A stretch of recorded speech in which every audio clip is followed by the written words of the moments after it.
यादव स्वागत करती हूँ आपको अपने चैनल अन्नू यादव में। आज हम गाय माता की अति सुंदर एवं पुरानी कथा सुनेंगे। गाय को रोज पहली बनी रोटी खिलाने से, उनकी इस प्रकार सेवा करने से, मरने के बाद परलोक जाने पर सुख सौभाग्य का पूर्ण फल प्राप्त होने के साथ इस संसार में रहते हुए भी, इस जीवन काल में भी हमें पूर्ण फल की प्राप्ति होती है। रोज एक रोटी गाय को खिलाने से हमारे द्वारा किए गए पाप कटते हैं और भौतिक सुख सौभाग्य में वृद्धि होकर हमारे घर में खुशहाली बढ़ती है। इसलिए हो सके तो पहली बनी रोटी गाय को अवश्य खिलाएं। गाय को रोटी खिलाने का चमत्कार स्वयं आप इस कहानी में सुनेंगे। आइए अब कहानी सुनते हैं। एक समय की बात है, किसी गांव में एक साहूकारनी रहती थी। वे अत्यधिक गौ भक्त थी। जब वो साहूकारनी छोटी सी थी तब वे अपनी दादी और पिताजी को प्रतिदिन गौ माता की सेवा करती देखती थी। तभी से उसने अपने परिवार से ही ये शिक्षा प्राप्त कर ली थी कि पहली बनी रोटी गाय को खिलानी चाहिए। जब भी घर में रोटी बनती, पहली रोटी सेकते ही उसकी दादी या उसकी माँ जो भी रोटी बना रहा होता, शीला शीला कहकर उसे आवाज़ लगाती। क्योंकि साहूकारनी का नाम शीला था। वह दौड़कर वहां आती और रोटी लेकर और इसी के साथ पानी का लोटा भरकर गाय के पास चली जाती। रोटी गाय को खिला देती और पानी का लोटा गाय के खूंटे में डाल देती। इसी तरह का दिनचर्या थी शीला की। अब समय बीतने पर शीला भी बड़ी हो गई और अच्छा घर परिवार देखकर शीला का विवाह कर दिया गया। विवाह होने के बाद जब शीला ससुराल में आई, तभी शीला की यही दिनचर्या रही। वे घर के सभी काम अच्छे से करती और जब रोटी बनाती तब पहली बनी रोटी गाय को खिलाती और पानी से भरा लोटा गाय के खूंटे में डाल देती। शीला की इस प्रकार की गौ भक्ति को देखकर शीला के पति और उसके सास ससुर उससे बहुत खुश होते। शीला के कहने से उसके सास ससुर ने एक गाय पाल ली। अब शीला रोज सुबह उठती और गाय के थान को बहारती, उसे चारा डालती और गाय के गोबर को उठाकर उसके उपले बनाती और गाय का दूध निकाल कर और ये सब काम खत्म करके जब वो खाना बनाती तो पहली रोटी बनाकर गाय माता को खिलाती थी। शीला के ससुराल वाले शीला के इस प्रकार के सेवा भाव से बड़ी ही खुश थे। गाय माता के आशीर्वाद से अब शीला को पुत्र की प्राप्ति हुई। अब शीला के घर में एक या दो गाय सदा रहती और वे उसका सेवा खूब करती। गाय के सभी काम वो समय पर और पूरा भाव के साथ करती। परिवार के सभी लोगों को बहुत मान देती और इस प्रकार समय बीतने पर शीला के सास ससुर का भी स्वर्गवास हो गया। तब शीला का बेटा बड़ा हुआ तो उसका विवाह कर दिया गया। अब समय अनुसार शीला दादी बन गई। शीला का बेटा का 2 बेटी बेटा हुए। अब बालकों के जन्म के 4 साल बाद शीला के पति भी भगवान के प्यारे हो गए। ऐसे ही समय का चक्र चलता रहा और कुछ समय बीतने के बाद शीला भी बूढ़ी हो गई। जब तक उसके हाथ पैर सही से काम कर रहे थे तब तक वे शीला गाय का सारा काम स्वयं करती रही। अब उसके हाथ पैरों ने भी जवाब देना शुरू कर दिया। चेहरे पर झुर्रियाँ हो गई, सारा बाल सफ़ेद हो गया। अब ये कुछ भी पकड़ती तो उसके हाथ कांपने लगते। तब एक दिन शीला अपने बहू से बोली, बहू तुम रसोई और घर का काम तो करती ही हो, इसी के साथ तुम्हें गाय का भी ध्यान रखना होगा। गाय को समय समय पर चारा देना, पानी पिलाना, समय पर गाय के नीचे साफ सफाई रखना, आवश्यकता अनुसार कभी धूप तो कभी छाया में गाय को बांधना, पहली बनी हुई रोटी सबसे पहले गाय को जरूर खिलाना। ये सब कहकर शीला कहने लगी, बहू अब गाय का ध्यान तुम ही रखो, क्योंकि मैं अब बूढ़ी हो गई हूँ, मेरे से नहीं होगा अब ये सब, मेरे शरीर में अब उतनी जान नहीं रही। सास की ये सब बातें सुनकर बहू कहने लगी, माँ जी आप चिंता मत करिए, मैं गाय का भी सब काम कर लूँगी, आप निश्चित रहिए। लेकिन बहू जब भी रोटी बनाती सबसे पहले बच्चों को और अपने पति को खिला देती और इसके बाद बच्चों और पति को टिफिन भी बनाकर उन्हें दे देती और इस प्रकार वे प्रतिदिन गाय को रोटी देना भूल जाती थी वे बहू गाय को चारा देना और पानी पिलाने का काम भी समय से नहीं करती। बिस्तर पर पड़ी हुई शीला बहू के इस कार्यकलाप को देखकर मन ही मन बहुत दुखी होती। न तो शीला स्वयं काम कर सकती थी, न ही बहू को कुछ बोल सकती थी।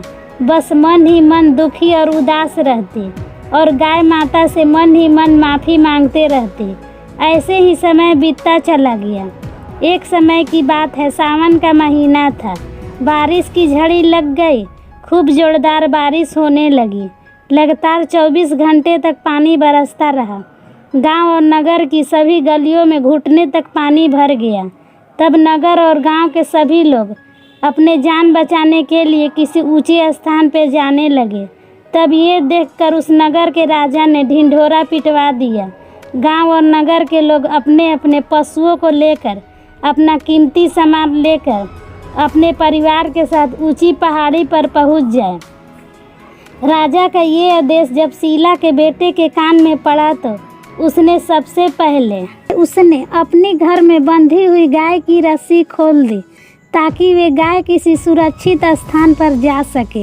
फिर शीला का बेटा बहू बच्चों के साथ आकर कहने लगे, माँ, हमने सब कीमती सामान ले लिया है, आप उठिए और चलिए, हम सबको ऊंची पहाड़ पर पहुंचना है। गांव के सभी लोग ऊंची पहाड़ी पर जा चुके हैं, बस हम ही लोग बचे हैं। गांव डूब रहा है। अपनी जान बचाने के लिए समय रहते हुए हमें भी वहां जाना होगा। आप शीघ्रता कीजिए। अपने बेटे की यह बात सुनकर शीला कहने लगी, बेटा, तुम सब लोग ऊंची पहाड़ी पर चले जाओ। मेरी इतनी ही उम्र थी। अगर मैं बच गई तो तुम्हारा नसीब, अगर मैं मर गई तब समझ लेना मेरी इतनी ही आयु थी। मेरा अंत समय आ गया है। बेटा और बहू ने शीला को बहुत समझाया, लेकिन सब बेकार। शीला ने उनकी एक भी बात नहीं मानी। फिर शीला का बेटा बहू हताश और निराश हो करके और अपने दोनों बच्चों और कीमती सामान ले करके वहाँ से चले गए। अब घर में 2 ही लोग बचे थे, एक तो शीला और दूसरी उनकी गाय। गाय रस्सी खोलने के बावजूद भी कहीं गई नहीं, वे वहीं रही। घर के अन्य लोगों को घर से जाने के बाद वे गाय शीला साहूकारनी के खाट के पास आकर खड़ी हो गई। पूरा गांव, नगर, सभी के खेत खलियान, यहाँ तक राजा का महल भी पानी में डूब गया। लेकिन शीला साहूकारनी का घर पानी में नहीं डूबा। पानी अब भी खूब बरस रहा था। साहूकारनी का घर गीला जरूर हुआ, परंतु डूबा नहीं। शीला साहूकारनी ने अपनी गाय की पूंछ पकड़ ली। 3 दिन तक लगातार बारिश होती रही, पानी बरसता रहा और 3 दिन तक शीला साहूकारनी ने अपनी गाय की पूंछ पकड़कर बैठी रही। अब 3 दिन बीत चुके थे। चौथे दिन बरसात थमी, पानी उतरने लगा। गांव नगर के सभी लोग और राजा ऊंची पहाड़ी से उतरकर अपने अपने घरों में खेत खलिहानों को संभालने के लिए वहां से निकलने लगे। तभी लोगों ने देखा उन सब के खेत खलिहान, घर सब पानी में डूब चुके हैं। यहाँ तक राजा का महल भी पानी में डूब चुका है। तभी गांव के लोगों की नज़र शीला साहूकारनी के घर पर पड़ी, जो ज्यों के त्यों था। वे बिल्कुल सूखा था। अब ये खबर आग की तरह फैल गई और ये खबर राजा के पास पहुंच गई। जब राजा ने ये बात सुनी तो राजा के साथ गांव के सभी लोग शीला साहूकारनी के घर की ओर चल पड़े। वही रास्ता में उन्होंने शीला साहूकारनी के बेटा बहू, पोता पोती को भी साथ ले लिया अपने साथ, जो घर जाने के लिए पहाड़ी से उतर रहे थे। फिर सभी लोग एक साथ शीला साहूकारनी के पास जा पहुँचे।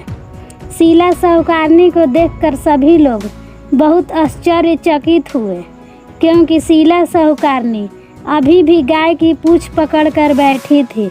तब राजा साहूकारनी से पूछने लगा, बुढ़िया माई, पिछले 3 दिन तक इतना जोरदार बरसात हुई, तब भी इसमें सबके खेत खलिहान, गांव नगर, यहाँ तक मेरा महल भी डूब गया, लेकिन तेरा घर कैसे बच गया?